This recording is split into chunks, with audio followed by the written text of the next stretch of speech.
I have no idea what's going on with Ryan Cohen. He always seems to have something kind of lurking in the background there. I don't know. GME's getting hammered down, but that's because everything's getting hammered down. Um, and I think the goal of the hedge funds is to get to below $16.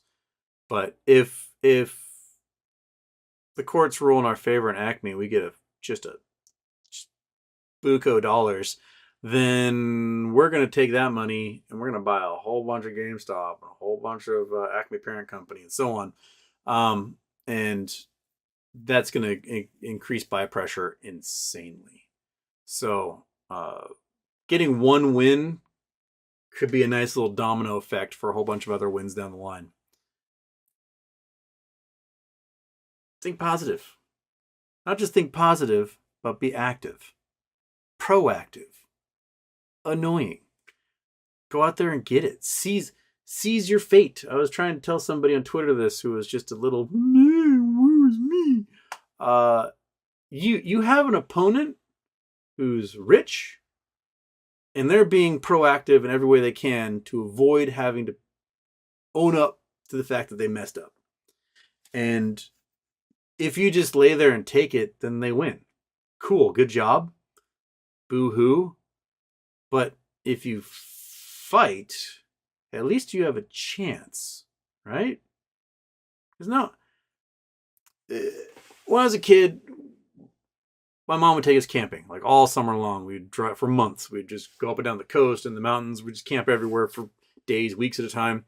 And you always see some like hippie with their thumb out on the road.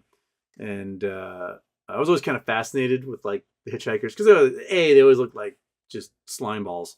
And B, I was like, oh, 8-year-old kid, take some gumption to stick your thumb out and get in a stranger's car and drive along, especially when you go through school and they tell you never get in a car with strangers and all that stuff. And asked my mom, like, have you ever picked up hitchhikers? She's like, yeah, back in the day, 60s and 70s, you pick up hitchhikers. Like, I'm not really doing it anymore. But she said, if you're going to pick up a hitchhiker, the one main rule is if they're just sitting there with their thumb out expecting a ride, don't pick them up. They're not worth it. If they're walking and heading towards a destination and they're thumbing for a ride, those are the ones you pick up.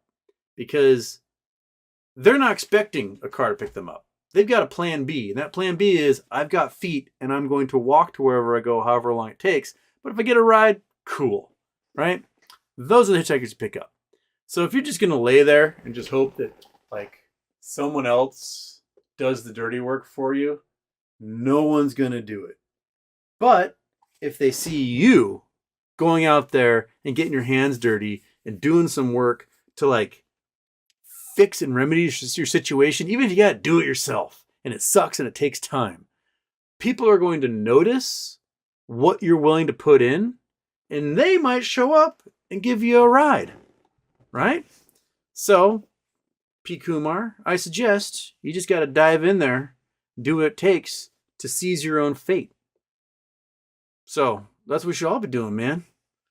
Get in there. Help out. Rock and roll.